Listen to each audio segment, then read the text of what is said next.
with record £3 billion budget for more apprenticeships, more technical colleges and guaranteed training, apprenticeship or work for all 18 to 21-year-olds. The opposition, Kemi Bell.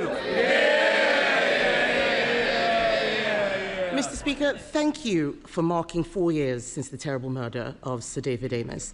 I know that the whole House will want to join me in remembering our former colleague. He is very much still in our hearts and minds. The way he died reminds us that the security of members and this Parliament is paramount. So it concerns us all that the case against two people spying on members of this House has collapsed. It is simply unbelievable. Exactly as I expected, the Prime Minister had to be dragged out at the top of PMQs to give a statement that answers no questions. I don't know what they're laughing. I don't know what they're laughing at. We are talking about the security of this Parliament. He had to be dragged out to repeat only more obfuscation. It is simply unbelievable. It is simply unbelievable that he is trying to say the last government did not classify China as a threat. So I will refresh his memory. In 2021, the previous government's integrated review described China as the biggest state-based threat to the UK's economic security. In 2024, the Minister for Security said from that dispatch box that China poses a threat. But let's leave aside the government. In 2022, the Director General of MI5 in November classified China as a threat in his remarks.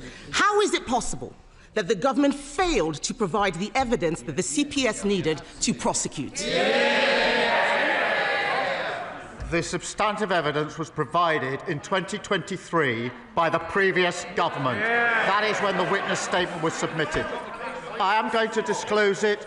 They will all be able to read it. The substantive evidence was written and disclosed and submitted in 2023 under the last government. I noticed she didn't indicate whether ministers were involved in that at the time. Mr. Speaker, she questions what's in the review, the refreshed review in 2021 and 2023. Let me be clear. The then Foreign Secretary, sitting, I think, over here, the Honourable Member for Braintree, 1 month after the arrest, so absolutely the relevant time, gave a speech at Mansion House. It was called Our Position on China, setting out the government's policy. He said in that speech, summing up China as a threat in one word would be, his words, impossible, impractical and, most importantly, unwise. Foreign Secretary, Mr. Speaker, it wasn't just him. Mr. Speaker, the Leader of the Opposition was Business Secretary at the time. In September 23, the Leader of the Opposition said, her words, September 23, the relevant year, her words, we should certainly not be describing China as a foe.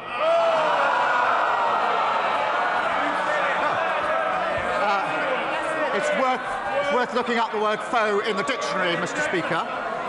She went, Mr. Speaker, it doesn't end there, Mr. Speaker. In September 2024, the Leader of the Opposition said this, I quote, I have shied away from calling China a threat. She is playing politics with national security. The Prime Minister can read the beginning of a quote. Let me finish that quote.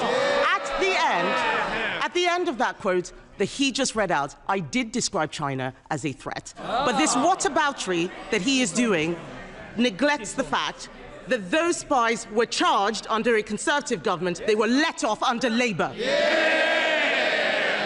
has not answered any questions. On Monday, Mr. Speaker, on Monday, the Security Minister repeatedly told the House that ministers did not take decisions, that it was the Deputy National Security Advisor who had full freedom.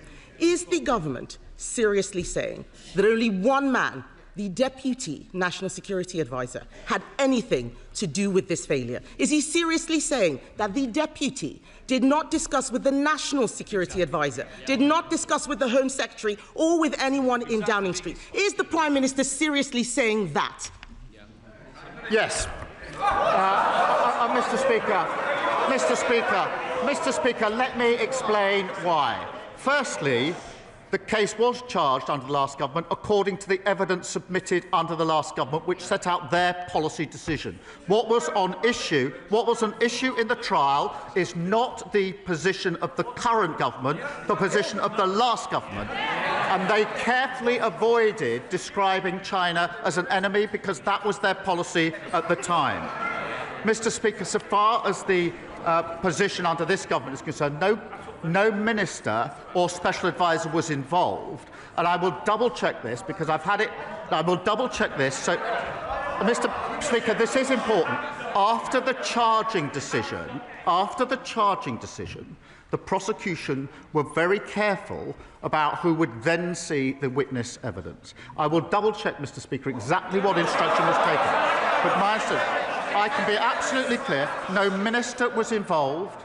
No special advisor was involved in this, and I'm assured as I can be that the prosecution was saying that it would be the witnesses only that were involved in short updates to the evidence that was submitted under the last government. That's not good. Mr. Speaker, the end of the answer was different from the beginning of the answer. What on earth is the point of us having a lawyer rather than a leader as the Prime Minister if he can't even get the law right on a matter of national security? He keeps going to the CPS. The CPS have said that they are satisfied that they were right to charge in August 2024. The Sunday Times reported that Jonathan Powell, the Prime Minister's national security advisor, convened a secret meeting to discuss the security consequences of the China spy trial. Did the meeting happen, or is the Sunday Times making it up? Mr. Speaker, she's clearly not a lawyer or a leader. Mr. Speaker.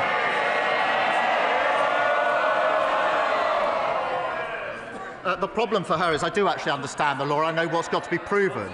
I've also looked at the evidence. That was put in under the last government in relation to this case.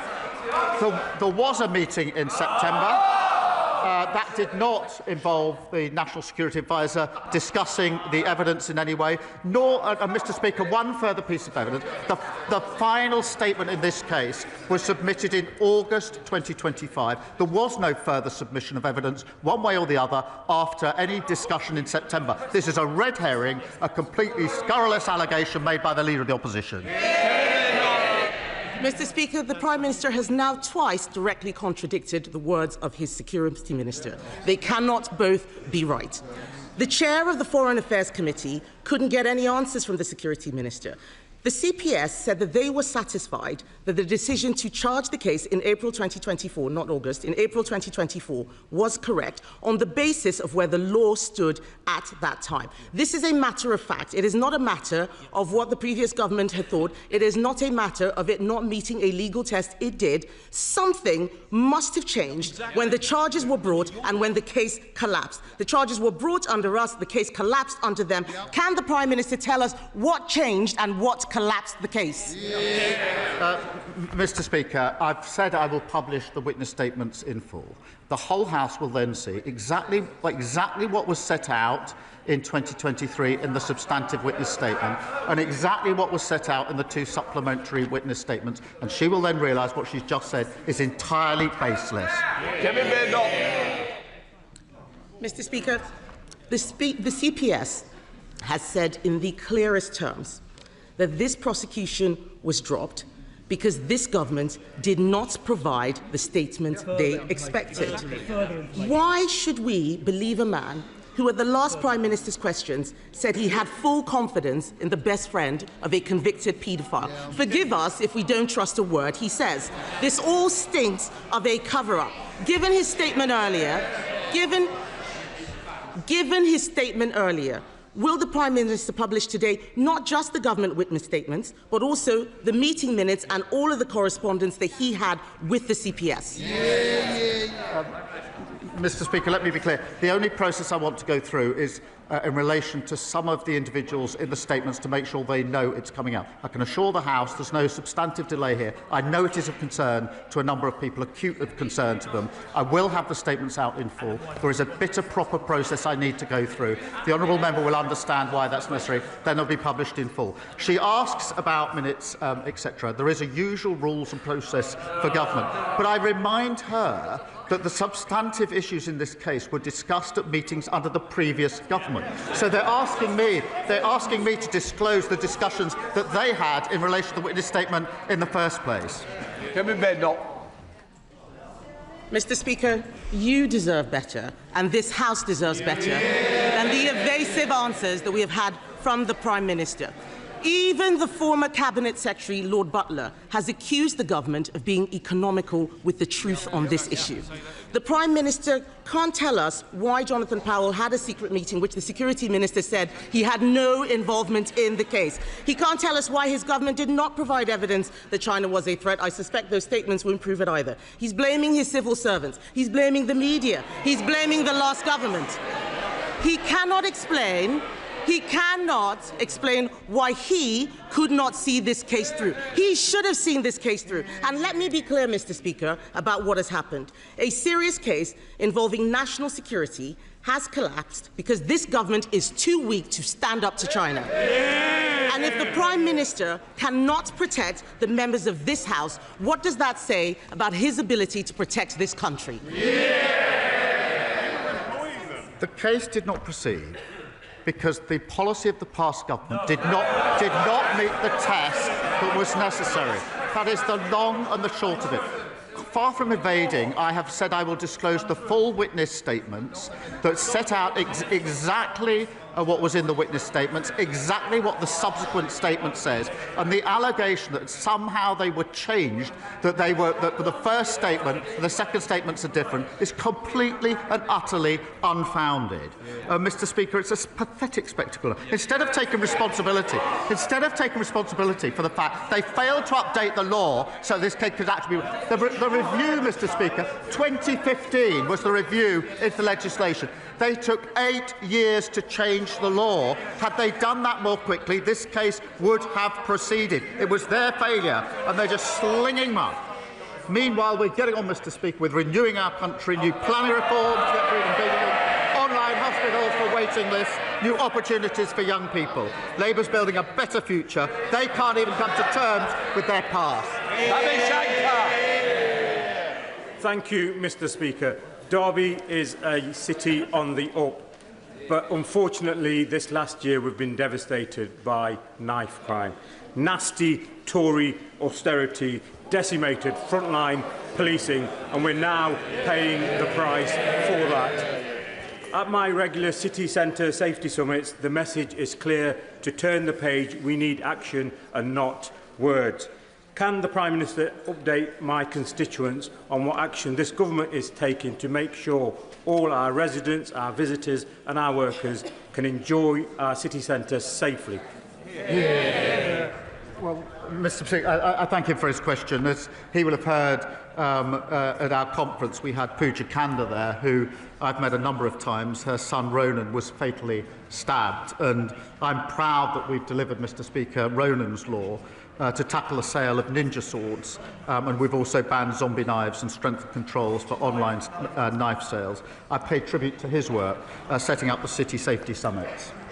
Daisy Cooper, Deputy Leader of the Liberal Democrats.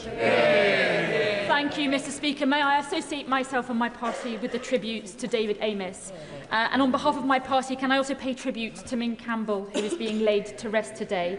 That is the reason why my right honourable friend, the member for Kingston and Surbiton, cannot be here. And I'd like to thank you, Mr. Speaker, and the Prime Minister and other members of this House for their very kind tributes yesterday.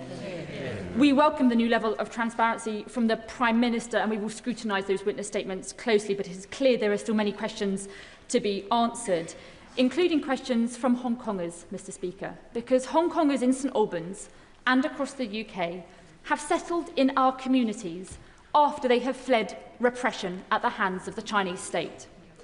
But now they see a British government that wants to make it harder for Hong Kongers to settle here permanently, that refuses to impose targeted sanctions on Chinese officials who put bounties on Hong Kongers' heads, that is refusing to rule out a Chinese super embassy and is failing to tackle Chinese espionage.